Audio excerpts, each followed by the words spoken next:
Welcome to another week of Behind the Lens. I'm Debbie Elias, film critic, creator, and host of Behind the Lens, where we go behind the lens and below the line with those movers and shakers, the film and TV makers, the producers, the directors, the actors, the writers, the cinematographers, production designers, costume designers, VFX artisans, sound mixers, editors, composers, authors.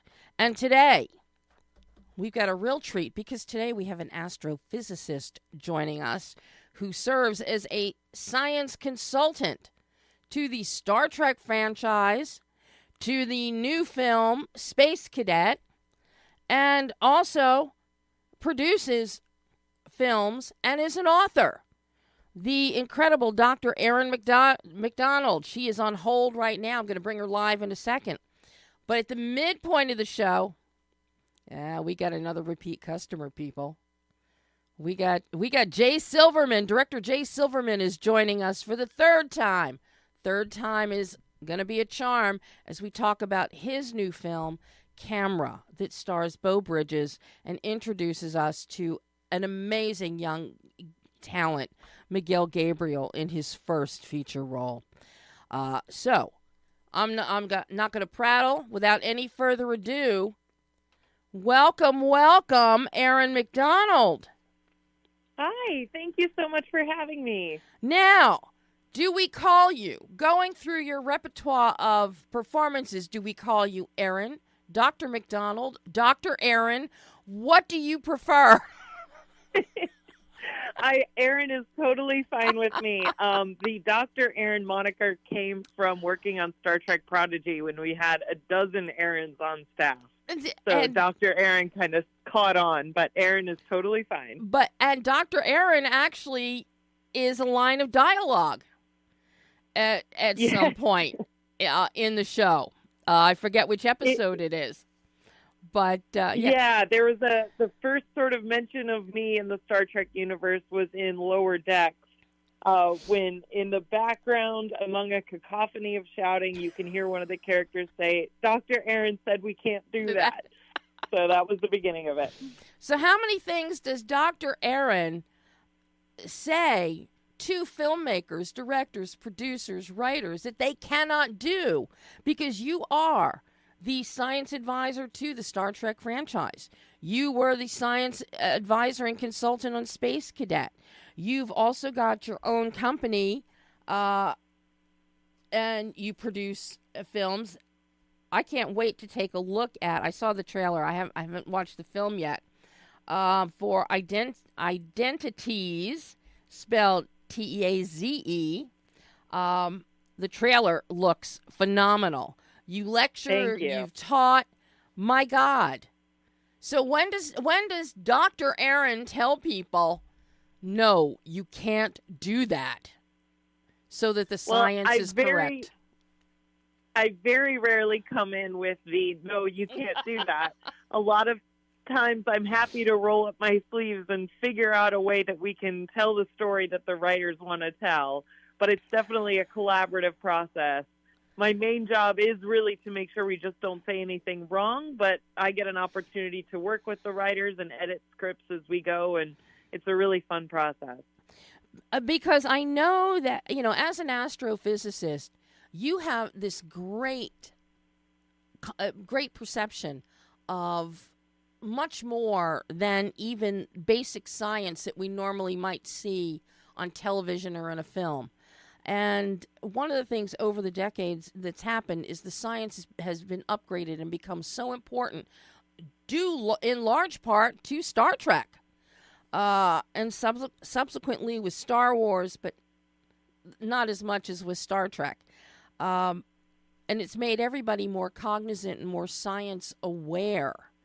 And I just love that here you are at the forefront, because still people will look to television and film for their answers to, and absolutely. and who better to provide it than an astrophysicist? And I mean, as we see on social media and in the news quite often, I think the science in television and film is more reliable than what's out there on social media. Right.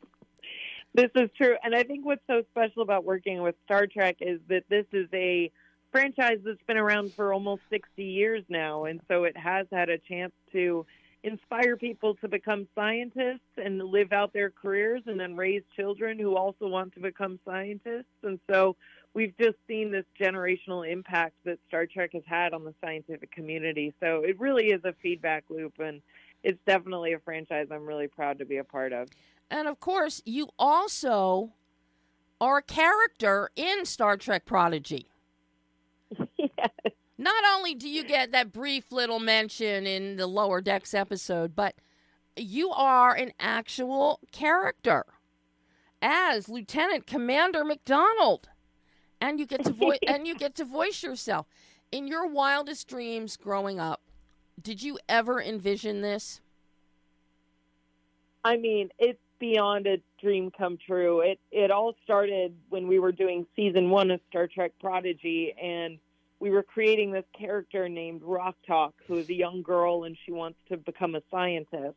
And we follow her on her journey, figuring out what science works for her and which ones don't. And near the end of the season, the showrunners were like, well, she's got to meet Dr. ERIN, we have to have her meet her. So there was a brief scene at the end of season 1, and then as we went into season 2, the story is really a lot of complicated time travel adventures. Mm-hmm. And the writers, thought that it would be a good idea to have a little, Mr. DNA-like explainer video for the viewers to explain what time travel was. And they had me do that as well. So I got to teach Temporal Mechanics 101 from Starfleet Academy in Star Trek. Yeah, and then along with that, you're also the science advisor on Space Cadet, which is currently on Prime Video. And that is such a fun movie. And what is so wonderful about the film is we have our lead character, our protagonist, our heroine, Rex Simpson, beautifully played by Emma Roberts. So exuberant, ebullient. Science, loves science from small on. Her dream is to be an astronaut. But in the meantime, she's inventing, she's creating. She is like the poster child for STEAM. The poster child for STEAM, and still being girly and having fun, which shows all the girls out there that you don't have to have your nose in a book 24 hours a day. It's not that you don't have fun if you study these things. If you study science and technology, mathematics, engineering arts, you can still have fun, be whoever you want to be, and still dream big and become an astronaut. And that is so empowering to watch this film, and have fun at the same time. Yeah, absolutely. It's something I'm really passionate about. The way I talk about Space Cadet is it's like Legally Blonde goes to NASA. Exactly. And Legally Blonde had a big, impact on our society as well, of girls looking at that film and seeing that they could be lawyers without having to lose a sense of their personality. And I think it's something, I try to convey as well, because I'm covered in tattoos. I love heavy metal music, but I'm also an astrophysicist, and I'm a Star Trek fan. And so just showing people that there are multidimensional aspects to people that we can sometimes be very monolithic about, like astronauts or lawyers, I just think it's so important. And so I was a thrill to be a part of that film. Now, when you were growing up, did you have dreams of being an astrophysicist? Were you in awe of the stars and beyond, and what we could achieve, what we could find? Yeah, I think, growing up, most kids tend to be enamored by space and dinosaurs, right? These amazing things that just kind of blow our tiny minds and capture imagination in a way that very little else does. And I really never lost that sight for my love for space. But what inspired me to really become a scientist was TV and films. I watched The X-Files growing up, the film Contact with Jodie Foster as Dr. Ellie Arroway. I would see these awesome women on the screen and really want to become them. And so kind of shaped my career along pursuing that. And now it's just come full circle where I'm not necessarily an astronaut. I'm not necessarily Dana Scully or Dr. Arroway, but I am helping create the characters that will hopefully do that for more people. What led you into film and television consulting and producing? Because, I mean, you have taught, you still teach, you write books. You wrote a wonderful book on the kids' introduction to Star Trek and space. It's amazing, everything you've done. What led you to the television and film consulting? Yeah, it was really from being a fan first. When I left full-time academia work, I really missed teaching. That was the thing I missed the most. And I was also a big sci-fi fan, and I had used a lot of science fiction in my classroom. And so I started to go to local conventions, fan conventions, and just give talks on the physics of Star Trek. Things like the science behind faster than light travel or artificial gravity and just the stuff we see on the screens, and using that as a starting point to teach science to the general public. And that's kind of what got me on the radar of a lot of folks in the entertainment industry who were also at these conventions and would see my talks and connect me with folks who were working on shows or movies and thought that I would be a good assistant for them. I think a lot of times it's hard to find for writers to find scientists who are there to enjoy the story as well and don't feel the need to tear it down and to make them feel bad about their writing. I really try to be a positive force for it. And so, that's how I got my start, and that's how it's been able to continue on. You mentioned the producing, sort of similar. I worked as an engineering manager after academia, kind of in that interim phase. And I realized as I started to work in the entertainment industry is that managing satellite programs and managing a film production were a lot more similar than we thought. And I just love telling stories. And so any opportunity I can get to try to help my friends and colleagues get their story told and get more representation in front of and behind the screens is really important to me. And so you have your own company, Space Time Productions. Yep, correct. Very on-the-nose name. Kind of, sort of. And, one of the things that stood out for me, I was going through your website, and I'm looking at Space Time Productions, and I'm looking at, your films that are by your LGBTQIA plus creators. And I watched the trailer for Identities and saw John Delancey, and I'm like, okay, so she's parlaying her Star Trek affiliation. Yeah. And bringing them in. Well, what I'm so grateful for, that as I started to work in the Star Trek franchise, I learned very quickly that the people who worked on it, it is such a unique cultural beast that there really is a bonding thing that I think anyone who has touched the franchise feels, whether they were in the original series or the Next Generation, whether they were doing stuff in the 80s or the 90s or now.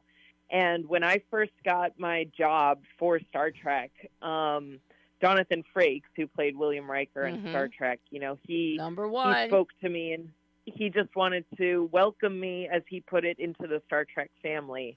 And I think everyone is there to just lift each other up, support each other, and a lot of these folks want to help the younger generation kind of fulfill their dreams in the industry. And so John Delancey was, we were so honored that he was interested in working in our project. He took it so seriously.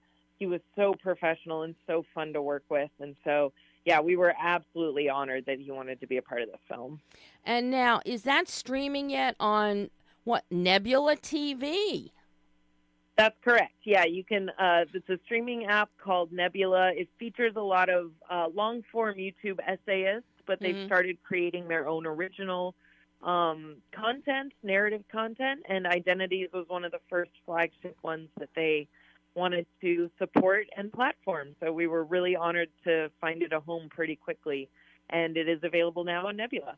Yeah, because I didn't get a chance, I said, I didn't get a chance to check it out and watch it, but I saw the trailer, and wow, Jesse Earl, who wrote and directed it, what an imagination. The trailer grabs you, and you have John's incredible voice. Nothing compares with his voice. Oh my God, that man could read the phone book, and I'd be happy. But now for me, because I'm way older than you, I still remember an early TV appearance of John Delancey's on a 2-part episode of Emergency, where he played a doctor. And my engineer Pam is in the booth. She is a diehard Emergency fan, and she's in there thumbs up the minute I mention that episode. She knows the episode. But that's when he was first starting out. So to see where his career has jettisoned him, especially once he started appearing as Q in The Next Generation, he has truly, Brent Spiner, they have really come to the fore over the decades with supporting not only the franchise, but science and space. And it's something I'm so thrilled to see because, you know, one of our greatest champions of space and space exploration and science has been Buzz Aldrin. And Buzz is now 94. Right. Somebody's got to pick up the mantle here. I think another great example is Robert Picardo, who plays the emergency medical hologram in Star Trek Voyager. He's on the board of directors for the Planetary Society, so he as well is such a champion for space and science and space research in particular. And I just love how many of these folks see the intertwining between pop culture and science and how they really interplay off of each other. It's great to see that mutual support. Now, in your work as a consultant on these various shows, you know, have you ever had the opportunity not just to make sure the science is right, but have any directors, filmmakers, any of the actors, especially something like Space Cadet, and you've got some younger actors involved there, do they ever walk away and say, wow, I really learned this from you. This is great. Yeah, I've had a great opportunity to work with some of the actors across the projects. A few, that really jumped to mind were Anthony Rapp played Stamets in Star Trek Discovery, and I was writing a lot of his very technical dialogue, and even so much as like when he's writing his notes, it's all in my handwriting with the equations and whatnot. But I've found that he in particular, but pretty much every actor I've worked with, is just so intellectually curious and loves playing scientists and really wants to understand what they're talking about and how they're representing scientists well. And so that has been a great joy of mine. I have another project that hasn't come out yet where I got to work with a kid who is playing a budding physicist. And this kid was so excited to learn the science and wanted to know what the equations were and all of that. And so it's a thrill for me when I get to work with the actors, and they really thoroughly enjoy the work as well. Now, when do you find time to write books? Because you write books. You've done an audiobook series, a 10-lecture audiobook series, The Science of Sci-Fi, From Warp Speed to Interstellar Travel. How do you find time for all of this, ERIN? It's a lot. I'll be the first to admit that it's a lot, but for me, I'm doing a lot of things, but they all are kind of balanced on a scale in which, like last year was pretty much consumed with making this short film, and we were able to finish that, and we had Space Cadet come out and Prodigy come out, and so that gives me the breathing room to work on some of these other projects while all the next ones ramp up. So for me, it's this hustle of the entertainment industry that I really thrive on, of just being creative and finding different ways to share stories through different mediums. So, yeah, I really enjoy that Science of Sci-Fi series, which is an Audible original, and I hope people check that out. It goes into the science of gravity, and then, like I said, faster than light travel and artificial gravity and multiverse theories and time travel and all sorts of fun stuff. So basically what you're telling me is if I listen to this, it's going to be like listening to Buzz Aldrin talk about the Aldrin loop and slingshotting around the moon and gravitational pull. I hope so. I mean, I don't want to be the one to compare myself to the great Buzz Aldrin, but, I really do try to make science accessible. Someone called me a couple years ago the Julia Child of science, which, that's cute. As I was such a huge fan of Julia Child, I completely attached myself to, but I really try to be just authentic and genuine and try to make science accessible for the general public as much as I can. Now, a few minutes ago you mentioned a very important word, conventions. That was your introduction. That's how you got into this aspect of applying your astrophysicism for the masses. Were you not just at Comic-Con? Yes, indeed. Yes, we just got. That's why my voice is a little hoarse this morning. So what were you doing at Comic-Con? Were you cosplaying? Were you speaking? Were you enlightening everyone? San Diego Comic-Con is a beast unlike any other. I do conventions all over the country, but San Diego Comic-Con is just one of the, the first ones, the biggest one. It's so many announcements and stars and celebrities and studios. But I gave a few panels on the relationship between science and pop culture. We did some panels on what it's like to be a science advisor in Hollywood and had a chance to share our stories alongside fellow science advisors, which is always nice because there's so few of us. So getting to, share notes and everything is great. And then, I was honored enough to be able to attend the Star Trek Prodigy panel, which was on Sunday morning, that had the wonderful Kate Mulgrew, our Captain Janeway, who's my favorite captain. And we got to watch an episode of season 2 with an audience, which is just an experience like none other. Kate Mulgrew is an amazing captain, Starfleet captain, and like John Delancey, I've been watching her for decades and decades. There was just an episode of Murder, She Wrote on last week, a rerun, in which Kate Mulgrew is in it. And she plays a murderer. So, Of course she does. I have the original DVDs of Mrs. Columbo, so I have been a big fan of her as well. Oh, yeah. See, we're talking, the longevity of these people is amazing. Wow. Now, tell me that none of your panels, nothing you spoke on, was playing opposite Hall H and the big Marvel reveal of Robert Downey Jr. Yeah, there's always something competing with Hall H. You're never not going to be competing with Hall H. But thankfully, as attendees of Comic-Con may be aware that Hall H does not hold everyone. And so there is always plenty for people to come and see if they don't make it into the hall. Well, and I've seen a lot of interviews with folks who didn't even hear about the announcement, even though they were at Comic-Con, because there's just so much going on. Oh, my God. It's a party. Well, let's see. Star Trek versus MCU. That's a toss-up. And because of so much of what you do with astrophysics and your consulting, people have seen time travel.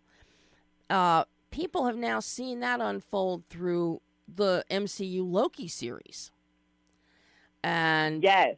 So you've got time travel and light and branches and tesseracts and a lot of this, it's very similar to what you talk about and a lot of the premises within Star Trek. So absolutely. Yeah. One of my favorite stories from that was we were working on season 2 of Prodigy when Loki was airing, and I'm a huge Loki fan. Who isn't? And so I was just so excited with the idea of the Time Variance Authority, where I was like, that's me. that's my job. I am the time variance authority because I'm managing all these timelines too. Well, and, you're in one of your Star Trek Prodigy episodes, Ouroboros. The minute that I even saw that was an episode, I'm thinking, oh, my God, OB, Loki, short round. Absolutely. Talk about integrating pop culture there. No kidding. But what is it that drew you to astrophysics?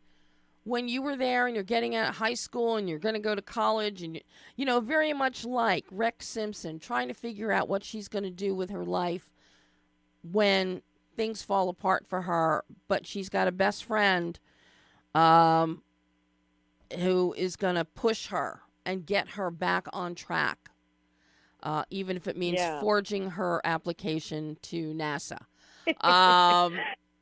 Everybody needs a friend like that.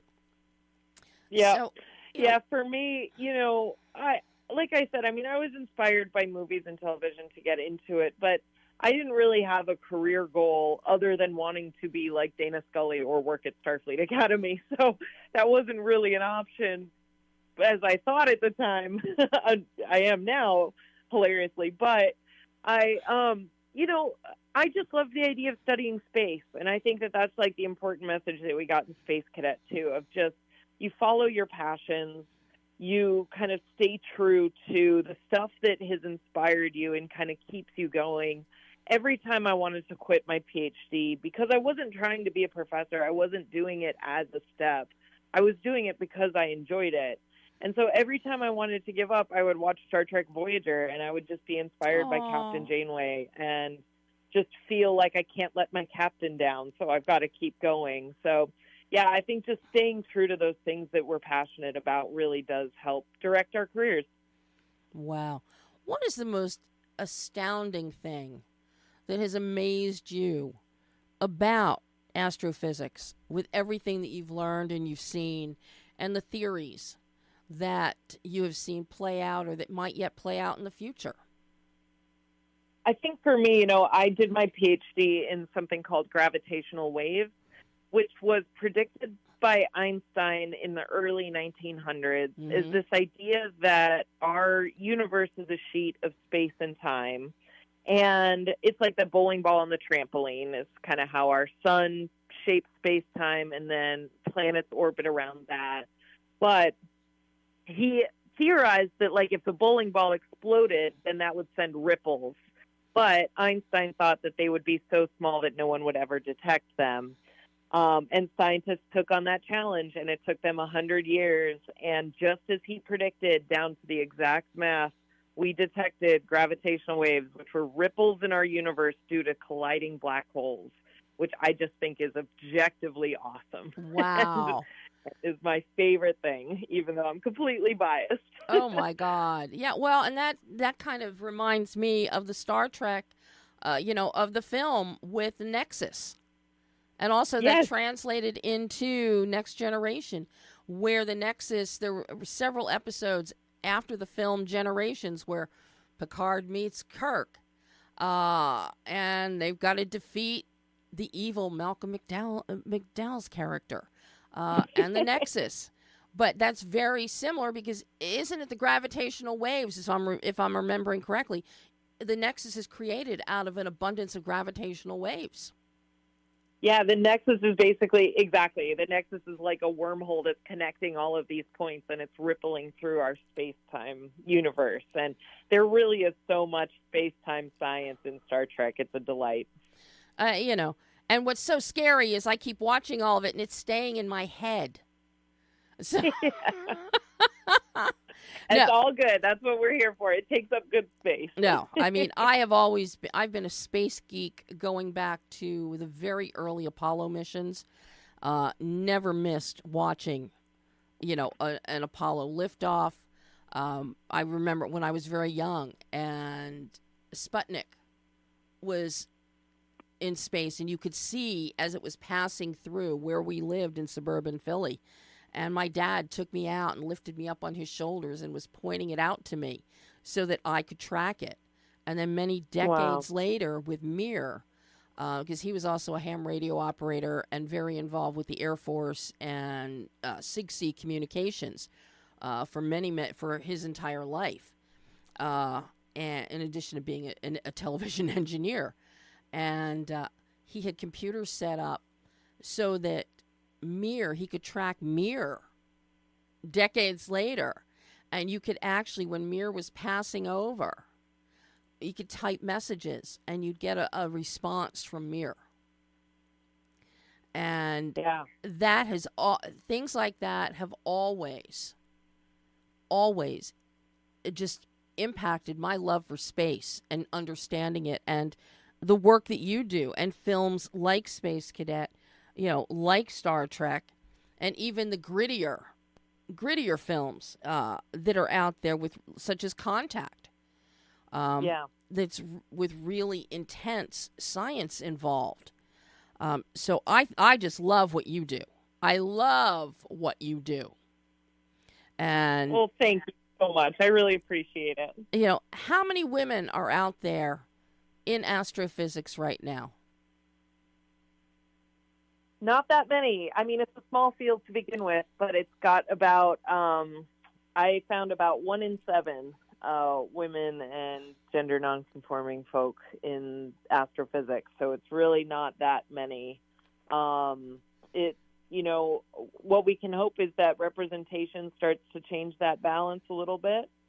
And, I'm hoping things like the continued stuff in Star Trek and Space Cadet and all of these will inspire more women to get into science. So will there be more of you in Star Trek Prodigy for all of your fans out there? Well, season 2 is it for now, but if we scream loud enough, we might get a season 3 and maybe more Dr. Erin. So we'll keep our fingers crossed. So in the interim, do you have any other projects upcoming? Are you working on any more films, any more books like Star Trek, My First Book of Space? I've got nothing in the works that can be announced right now, especially with all of these projects finally being released and out in the world. So all I would do is just encourage people to go watch Star Trek Prodigy. It's a great introduction to Star Trek. If you haven't been watching it for the decades like the rest of us have, it's aimed at kids, but it can be watched by the whole family. And I think the showrunners phrased it best when they said, if you watch seasons 1 and 2 of Prodigy, you've taken Trek 101. Yeah. So it's a great show. Yeah, no, I heartily agree with that assessment. Erin, this has been such a privilege to have you on the show and to talk to you about all of this cool stuff. I hope you'll come back again and talk more science. Absolutely. Thank you so much. I really appreciate the chat and the enthusiasm. It's always nice to talk to folks who appreciate this stuff too. Oh my God, Erin, thank you so much. And everybody can catch Space Cadet is on Prime and Star Trek Prodigy is on Netflix. See, you're an equal opportunity here. You're spreading the wealth. All over. You're spreading the wealth between the streaming services. Oh, Erin, thank you. Now, you go rest yourself after your busy Comic-Con experience. All right. Sounds good. Thank you so much. Enjoy the rest of your day. You too. Bye-bye. Bye. And that was Dr. ERIN MacDonald, physicist, astrophysicist, science consultant, Space Cadet, Star Trek Prodigy, so many other things. Check out her website, ERINMACDONALD.com. It gives you a link to her company, to her production company, Spacetime Productions. You can see the trailer for the short films she's produced and her company has produced. Identities, just so much good fun stuff. So if you're a space geek, check out ERIN, check out all these projects. And hey, if you're a girl out there, or any kid out there, any teen, you don't know what to do with your life, check out Space Cadet and see how much fun you can have. You can be nerdy, you can be geeky, you can still have fun, and you can impact the world. So, great chat with ERIN. Now, we're going to switch gears here, and we're welcoming back the man, The man for the third time's a charm, Jay Silverman. Hello, Debbie. Hello, Jay. I can barely hear you, but you sound as live as ever. Are we live? We are live. Well, for goodness sake, I got my hair done, and I just came out of makeup. You mean I'm not on camera? No, I'm so sorry. That was a joke. I know. Oh, my God. How are you? I'm good. Thank you so much for having me on your show. It's every 3 years. Delightful. Every 3 years, whether I like it or not. You come out with a film and you come on the show. Thank you so much for having me. I was so happy when Bethany reached out to me months ago now about camera. And then I saw the trailer and my heart melted. Thank you so much. And I had to see this film. I love, how much I love your two prior films, Off the Menu, which was just airing on a cable channel within the past month. Saving Paradise, perhaps? No, Off the Menu. Oh, Off the Menu you saw. Yeah. Okay, great. Off the Menu again. That one was so much fun. I mean, how often can you make a film where somebody actually plants a whole chili field for you? The labor of love. And then Saving Paradise, but now Camera. This is the most incredible story. It grabs your heart. It holds your heart. It breaks your heart. You definitely need tissues for this film, for the last 15 minutes of it. And every tear is well worth it, because at the end, then your heart just smiles. Story of 9-10-year-old Oscar. He doesn't speak. He can't. So, of course, he gets bullied. Everybody makes fun of him. His father has passed away. And he's in a relatively new town with his mother, a small fishing community. And alone, he's fascinated with a camera that was his father's, but it's broken. And then he meets the local, every town used to have somebody like Beau Bridges' character of Eric. The man that you could take all your broken things to and they could fix it. Your broken dolls, your broken radios, your broken cameras, no matter what, he could fix it. And it strikes up this incredible friendship between Eric and little Oscar. And my God, Jay, this is beautiful. In addition to heartwarming, the visuals. And because it is about a little boy taking pictures and the world seen through his eyes, your cinematography is so important. And Andrew Jarek, your cinematographer on this, you could take any image from this film and it would be a beautiful, beautiful landscape or portraiture. Just one frame is even more beautiful than the last. How did you pull this whole thing off? Well, number one, thank you so much for all the wonderful compliments. I have to say that this is a dream come true to not only get good critics but good reviews on a movie that came from my heart. I spent my whole career taking photographs, and for me to be able to tell a story about a young photographer kind of mirrors in many ways my own life. Thank you for the compliment to Andrew Jarek, and I think there's just so many wonderful, talented people that helped me make this movie, Andrew being one, Dave Holden, the guy who composed the music, Zach Bagma, who did the production design, and it was just such a wonderful collaboration with the writer, Jamie Murphy, and Joe Gamache, my associate. So, thank you. What else can I say, But how did you pull this together? The script is written by Jamie Murphy, Joe Gamache. How did you even approach this, knowing that this would be a very visual story? Well, let me tell you this. Bethany, who you mentioned at the beginning, Bethany is my producer, and she's also kind of like my development person. Mm-hmm. And, when you go out to make movies as an independent filmmaker, you are typically attracted to stories that you can not only relate to or have some significant experience on. This one was it couldn't have been a more prime example because she brought it to me, and it's a story called Camera.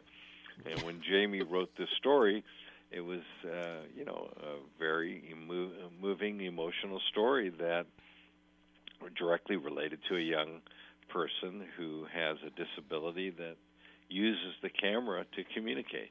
And it just rung all my bells. Number one, Beau Bridges getting involved in the project was a lightning bolt of inspiration for all of us.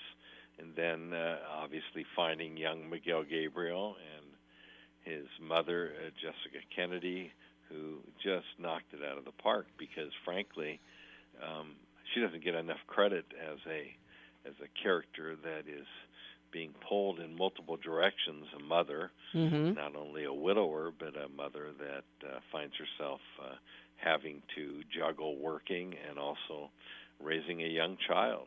And these are all subjects that are close to my heart. So I couldn't have been more fulfilled in implementing this story and turning it into something that is relatable by pretty much everybody, because let's be honest, we all are influenced by mentors, whether we know it or not, and mentorship comes in different ways. In this particular case, Beau Bridges, I think it's one of the best performances of his entire career. Oh, absolutely. Absolutely.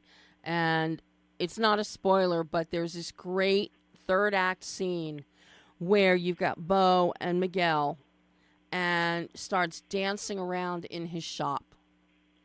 And it is just, it's like a light bulb went off in the room. It just glows and illuminates. And you don't get a chance to see Beau be that freeing, that alive. By nature, he has sympathetic parts, heartwarming parts over the years, but this is so freeing.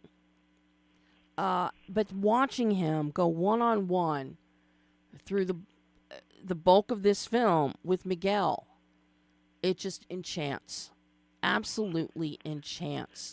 So I agree with you. This is one of the very best, if not the best, of his career.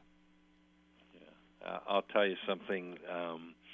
It's a wonderful little story if you're interested about. Of course. Okay, your show is called Behind the Lens, correct? Yes. Well, I think your audience would approve of a little story about how I met Beau and how that materialized into great things that complemented the collaborative effort. Number one, I met Beau on a Zoom call during the pandemic. He loved the script. We spent the first phone call. He says, "This is a lovely story," and he holds up the script and he goes, "Can we go through this?" And I said, "Well, okay, hold on one second." So I invite my team into my office, and 2.5 hours later, we removed 6 pages of the script. Okay. Now, why that's fascinating is because, number one, between Beau Bridges and Bruce Davidson, I think they have 600 films collectively. Something like that, yeah. So here's a guy that was so forthcoming with wisdom that most of the dialogue that he took out of the script, and this is not my first movie, this is my 4th movie, expository dialogue is always a villain of a filmmaker, and in this particular case, he just had his way with all the characters, and it was brilliant, and it was so brilliant that we hung up the phone, and we were all excited. And then he calls me back for a Zoom call that is going to have a moment where he meets the protagonist, Oscar, which is played by Miguel Gabriel, who's actually, 11 and a half, 12 years old at the time we made the movie, and his character is supposed to be 9 years old. And the purpose of the Zoom call is for me to introduce the two. And he starts the conversation, goes, Miguel, my boy, he holds up a rock in his hand. And he goes, you see this rock right here? This is called a jasper stone. And he says, I'm here in Hawaii right now. I found this at a mineral store that sells rocks. And this rock has all sorts of attributes, strength, power, wisdom. And he tells this to Oscar, and long of the short of it is he offers it as a gift for their collaboration. And he explains, that it's interesting because in the fictitious village, it's called jasper. So here we have a real rock called a jasper rock that we're going to now use in the movie, and we applied this idea, and you've seen the movie, yes. So you know how precious the rock is in the movie. That was not even in the original script. Wow. But this is a tribute to collaboration, because not only did he bring that to the party, the screenwriter adapted it, and we became collectively responsible for something that just complemented what was originally on the page. Now, your cast, in addition to Bo, yes, Bruce Davison, who I will see in anything. And there's so much to choose from when it comes to his roles, just like with Bo. You've also got Scotty Tovar, you got Ross Partridge, Ezekiel Bridges, as you mentioned, Jessica Parker Kennedy, and of course, the wonderful little Miguel Gabriel. How difficult was it to find Miguel for the role of Oscar? Well, let me ask you a question, because I think this is a critical question to ask you of your audience. Is your audience interested in filmmaking, or is your audience more interested in just storytelling? Actually, it's a combination of both. A lot of filmmakers listen to my show. Filmmakers, new filmmakers, old filmmakers, veteran filmmakers of all different disciplines, sound, cinematography, production design, VFX. Sure. And then a lot of my audience also, after the live show, when I then toss this out on my website, so many people over the decades, they like the stories, but they like hearing how films are made, how it was cast, how this happened. And the stories kind of interweave with that in my interviews and on this show. So it's I've got a really eclectic and wide-ranging audience in what they like. Well, I think they'll appreciate this. You asked the question how it all came about with young Miguel. Yeah. Number one, I've spent my whole career photographing advertising with children over time, and I have to tell you that when you become a filmmaker, you have to ascertain different posturing, because generally speaking, you're making a commercial with a young child, and they're normally casted by the client. Even though you might do the casting, the client is the one who chooses the kid. Yeah. And I can't tell you how many times I woke up in the morning and was confronted by just an unquestionable challenge of trying to get a young kid to do something that was above and beyond. As an illustration, he might have to say, I love Pepsi. But the truth of it is that at the last minute they change it to, something else, and the kid cannot deliver the line. My whole career was filled with wonderful experiences, but I'll never forget, how challenging it was working with a kid. Well, when you go to make a movie, that is utilizing a 9-year-old character, you pretty much got to prepare yourself for, in my case, this entire movie was made in 18 days. Oh my gosh. So just think about that. Then add on the fact that he's got to go to school every day. Yep. Then add on that the fact that he's got to perform without speaking. And then add on to that this idea that this child, is essentially, the key to the whole movie, despite the fact that he's being equally presented with, a legendary character like Beau Bridges. Yeah. But I have to tell you, the one thing that I learned from making Saving Paradise and making them off the menu was the fact that when you hire children, you better hire the best, because in this particular case, he could destroy your film. And I don't mean that in a derogatory sense, but, if he fails to understand the complexity of the character, yes, you're dead in the water.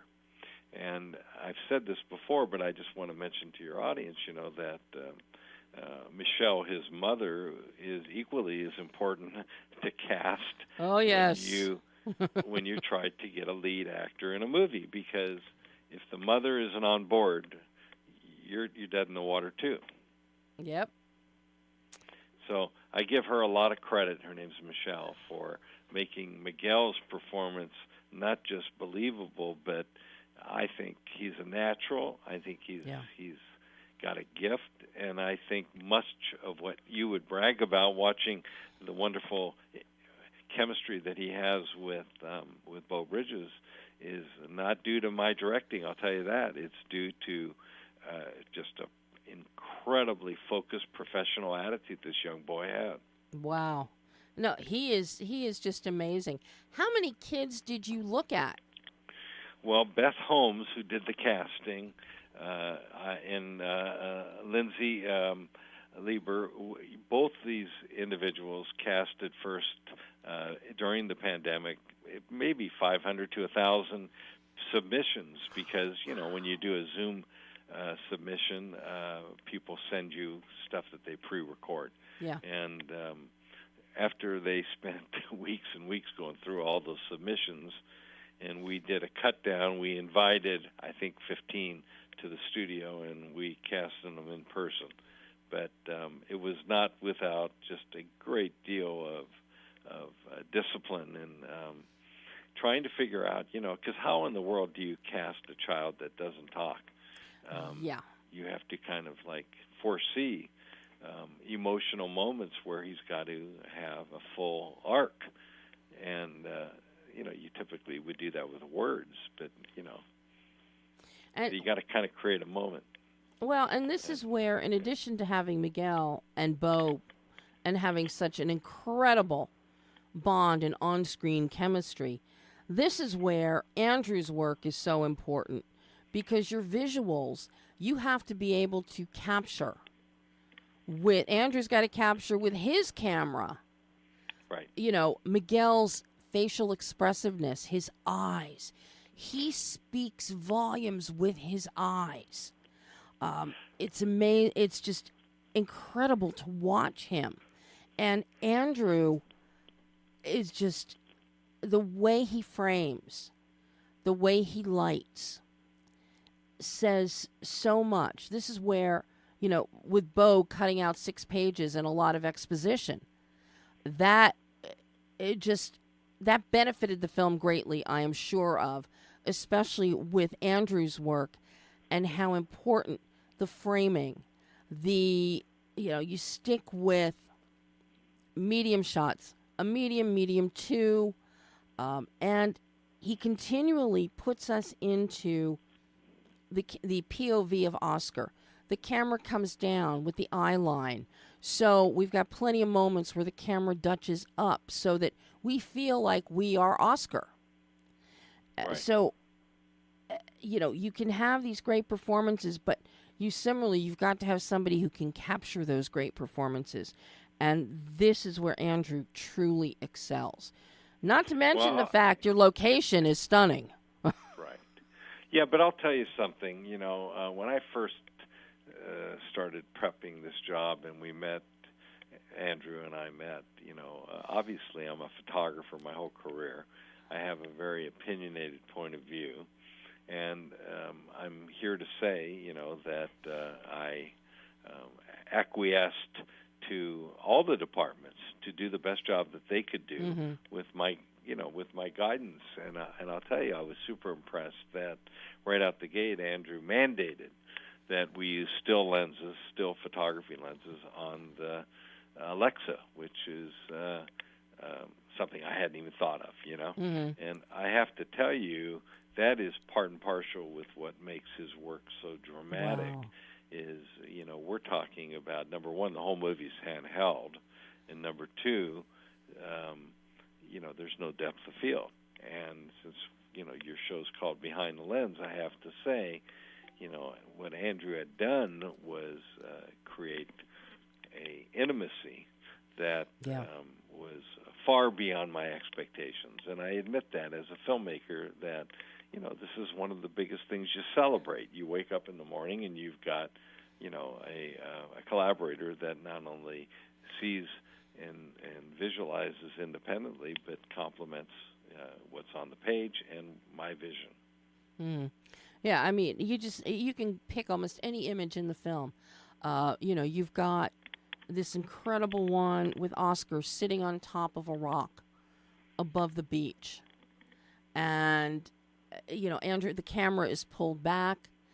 And then, it's a mid shot. It doesn't go wide with it. It's a mid shot, but we get the feeling of loneliness and hurt that Oscar is feeling at that moment as he sits atop of this huge rock on the beach looking down. So many moments as he walks through the field, the green fields and the field. The color comes through so beautifully, Jay. Thank you. Between the blue sky, the ocean, the white crashing surf, a scene involving a beautiful pink rose that I don't want to spoil for anybody because it's so exquisite. It is exquisite. But the way the camera just holds.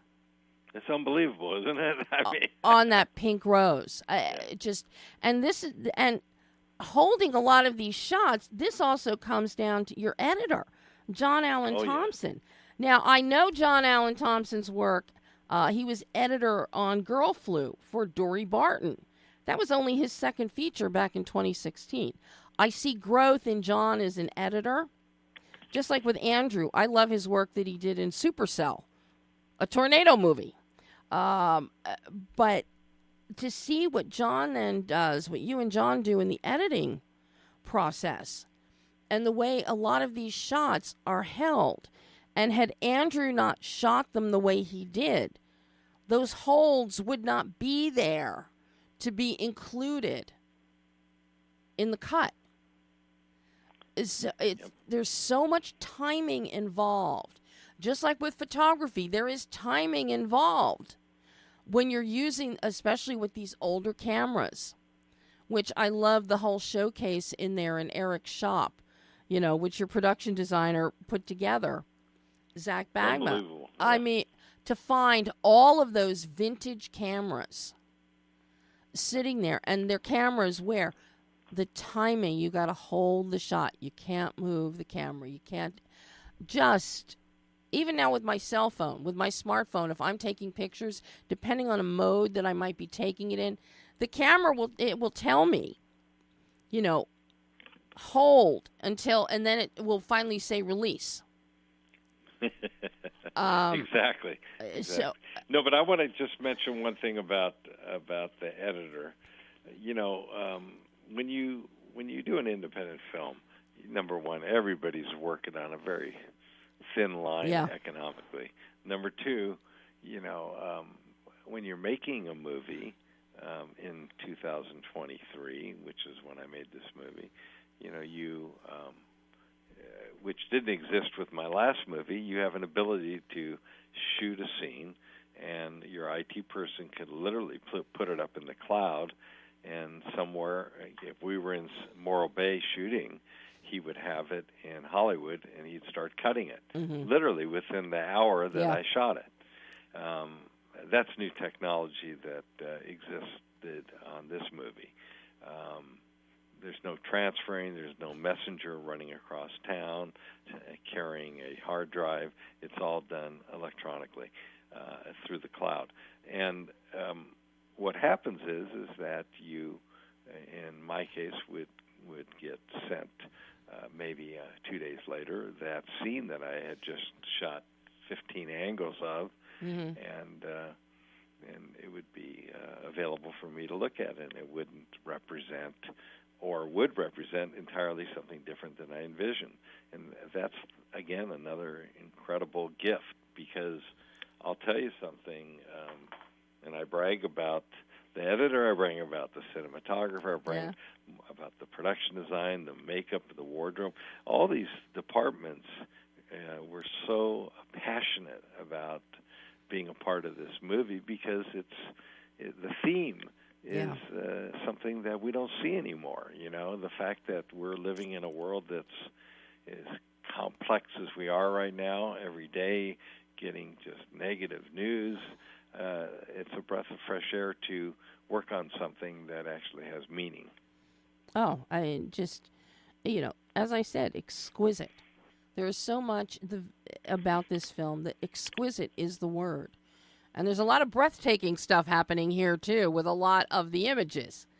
But, Thank you. This whole little community of Jasper, did Zach have to design and build that from the ground up, or did you find an existing location? That's interesting you say that, because number one, I had high aspirations. I woke up one morning, read the script, and I said, we're going to Ireland. And we had every intention to go to Ireland, but when reality set in, number one, they were shooting Game of Thrones. Number two, and I say they, meaning most anybody in the film business in Ireland was so pumped up on major productions that bringing in a little film like this would have been impossible. The bigger issue was finding the perfect location in Ireland. Required you to drive, a couple hours away from Dublin or a couple hours away from any of the major cities.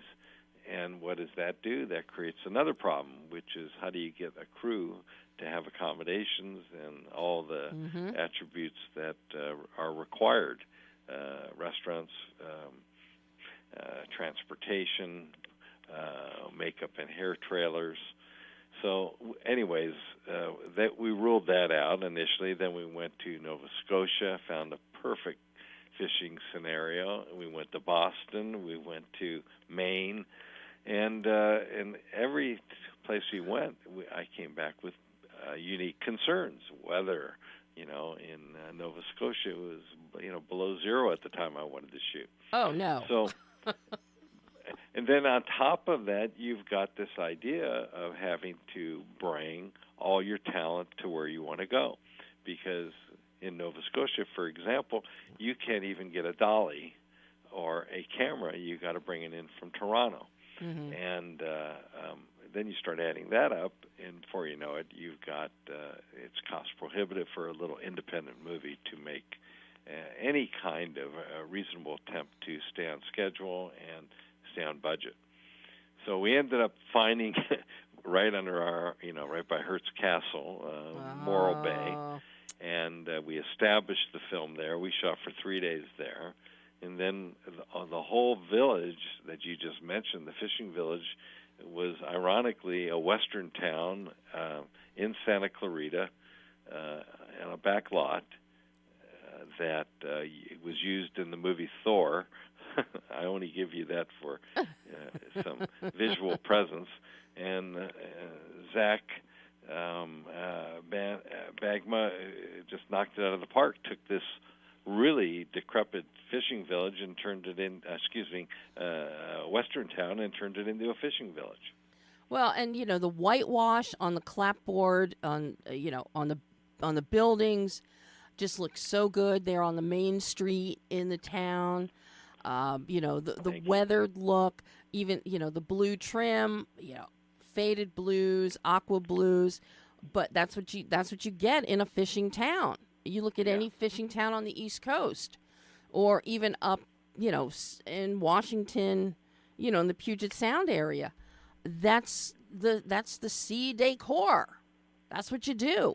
But the weathered look of everything, and the interiors, they wasn't a rich community. They were struggling, which is where part of the storyline comes into play. As where you've got the villagers, the townspeople fighting to get the cannery reopened, and then you have the son of a prominent citizen who wants to bring in developers to put up high-rise hotels and spas. So I so appreciate the detail that Zach put into really informing us of the economic condition of these people. And also, they did take pride in their little town. The streets were clean. Yeah. There wasn't trash. So all these little details, just so incredible, and really put us in the world.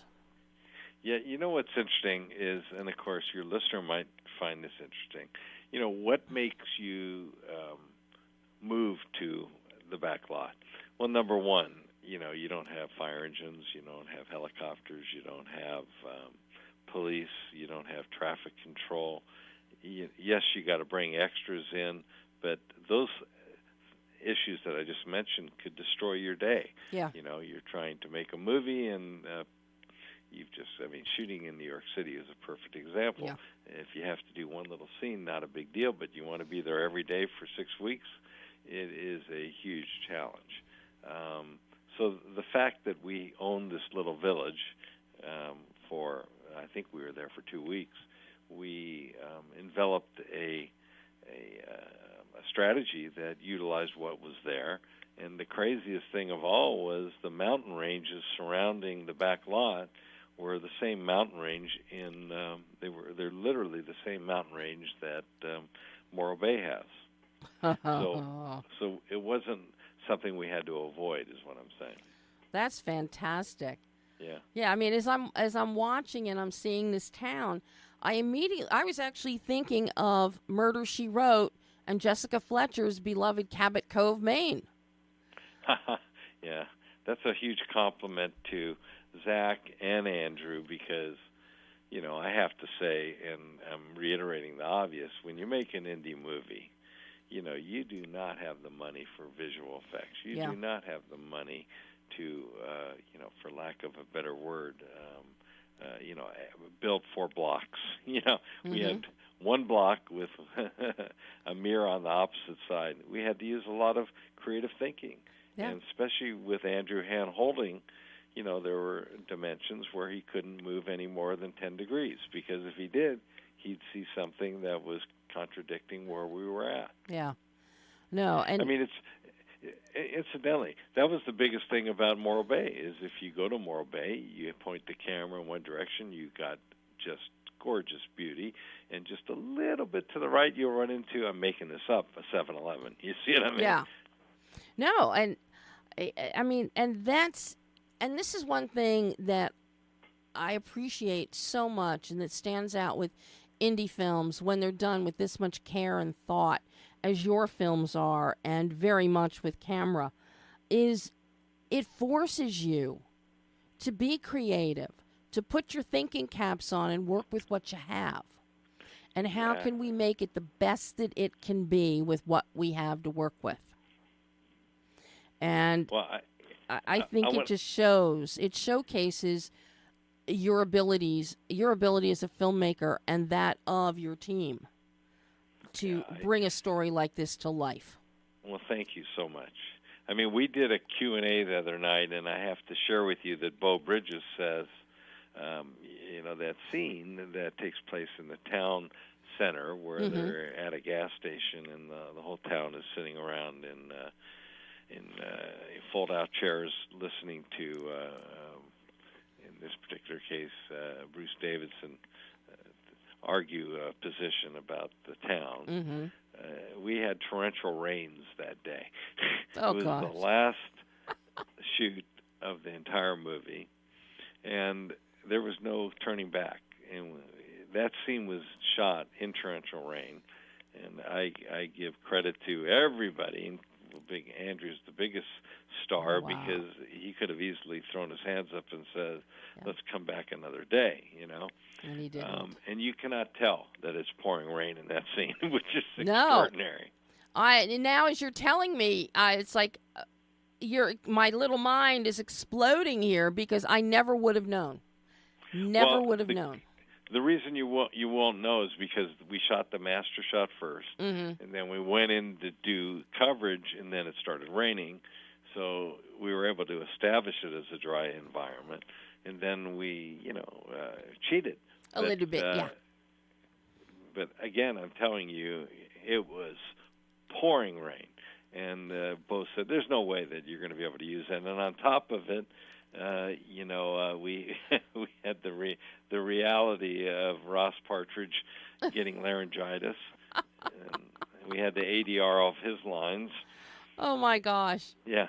Oh my. But you would God. never know. No. Now there is another element of this film that I am in love with. That is, you brought him back. Third time's a charm. Dave Holden, your composer. This score, it's light. I love the instrumentation that he came up with.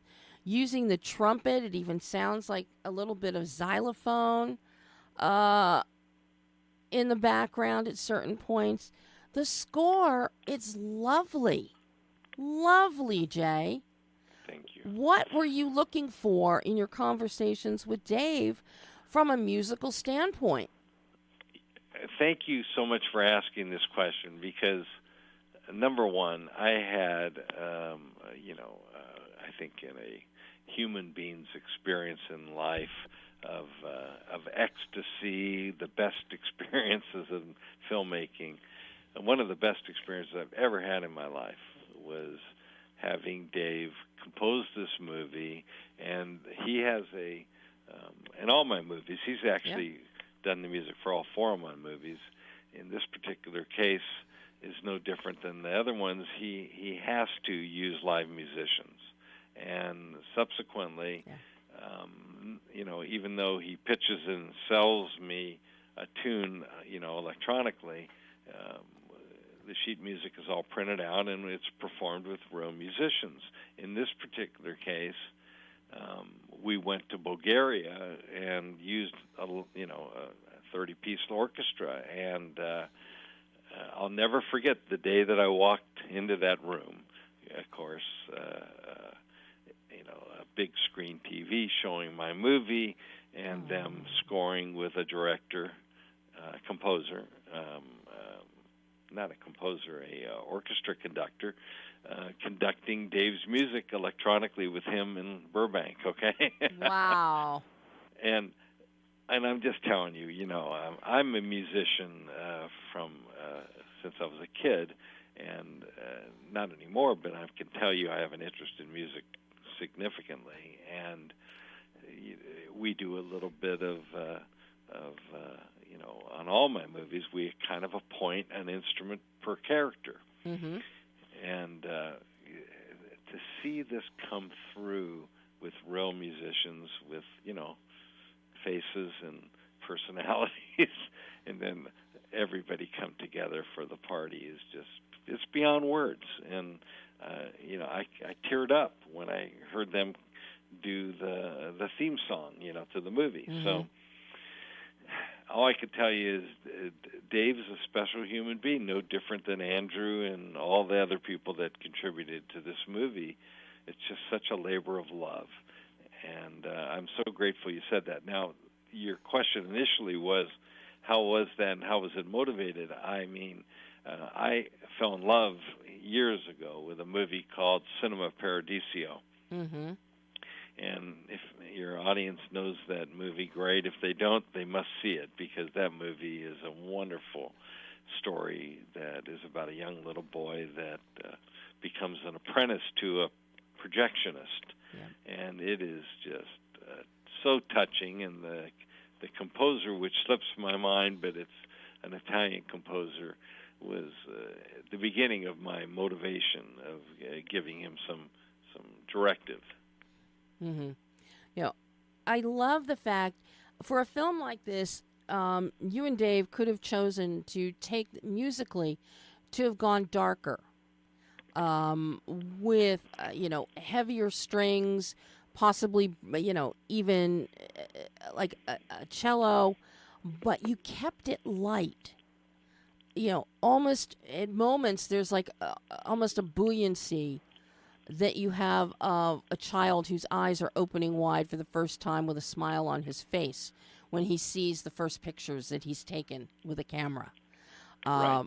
And I love that you chose to go that route rather than to contrast your music with Thank you. the themes and with the specific scenes. You've got the main theme of the film. You've got some different musical motifs happening. But it comes down to a lot of it, the instrumentation and the arrangement. And that, I think, makes all the difference in the world with the instrumentation, because this score could have been played just with all strings, no brass. Oh, yeah. And it would not be what it is. Well, it's funny. I want to compliment you on, I want to compliment Dave on the trumpet because, obviously I proposed in the movie to have a young kid playing a trumpet, and he's not very good at it. And Dave decided to do the opposite in his score, which is incredibly inspiring. Yeah. It becomes a collaboration that is not just making movies. It's the idea that you can take an existing idea and complement it, and without distracting you. Yeah. Subliminally. Mm-hmm. And that's so important because I know, as you well know, so often you have score in movies that lead you and lead the film rather than, it's telling you how you're supposed to feel rather than following what the story is. Right. And, it happens a lot in horror films. Sometimes that's unavoidable. But sometimes it's overkill. It's just way too heavy. And yeah, okay, we know the killer is behind the door. He's got a knife in his hand, and we know he's coming out. We don't need a cacophony of darkness sonically. But, Jay, on every level, camera is this is such a beautiful film. I can't encourage everyone enough to see this film. And now they can, because it just released on Friday. So now they can see, or on the 23rd. Now they can see it on Prime, on Apple TV, on Vudu. Absolutely. It is worth seeing. I'm so grateful for your enthusiasm. I have to tell you that it's more than a fulfilling thing to hear the compliments, because it's a collective effort. And none of us made this movie independently, and collectively we did something that apparently is attracting young and old, which surprises me. I'll share one little quick story. Is we were at our final screening last week, and 5 ladies showed up at the beginning early, and I go, "Ladies, are you here to see a movie?" And they go, "Yeah, we're going to see Camera." And I go, "Oh, an insecure director would say the same thing I'm saying." He says, "So what movie are you here to see?" And they go, "Camera." And I go, "No way." I go, "Tell me what attracted you?" And they said, "Well, we saw the trailer." And I go, "That's wonderful. What about it attracted you?" Doing like a market survey here. And the lady looked at me and she goes, "Well, I've got 2 children with disability, and my girlfriend here has got a daughter that's got XYZ, and this wow. one, we're a group of people. We traveled 3 hours to come here to screen the movie because we feel like whatever Oscar is suffering from is no different than what our children are challenged with. Oh, Jay. And I just thought, I mean, I'm almost going to tear up telling you the story, but I never set out to do that. You know, I set out to tell a story about a child that could not speak, which ironically is the same ailment that my own daughter had when she was born 3 months premature. And as a matter of fact, that's her picture in the movie where my wedding ring is on her wrist. Oh. Yeah, so there's a lot of closeness I have to the story, but when you have people that have come to the screening because they are alerted by the fact that despite this child's challenges, he still overcomes with an innovative, unique way, meaning using a camera to communicate. And I just thought, what a lovely gift. That's amazing. That is amazing, Jay. And yes, Oscar speak. He may not speak with his a usual voice, but he speaks louder and with more love and sincerity through his pictures, through what he sees, through with his heart. Because as you look at the pictures are taken, he's moved by his heart to take the pictures he takes. Just an amazing job, Jay. And I have to say, what thrills me the most is to see your work as a director. You have elevated your own work as a filmmaker, as a director. Your prior films are wonderful, but there's something extra with this film that shows an emotional growth in your storytelling that really speaks to me. Just thank you so much, Jay. So well done. You know that we all arrive on this planet with missions. You know, to me, the compliment that you just gave me is beyond fulfilling, but more importantly, you know, I think I'm learning that greatness and any storytelling that you can get, whether it comes from Jamie or my team or in real life that I experienced, the most fulfilling part of it is knowing that, you know, you can always hope that people get it. Yep. And in this particular case, you know, it's so exciting to see that people are moved, you know, and that's doesn't get any better than that. Thank you for the compliment. Well, thank you for making camera, and thank you for being on the show again. Am I going to have to wait 3 years again to chat with you, or are you going to make something in a shorter time period? We have something very exciting.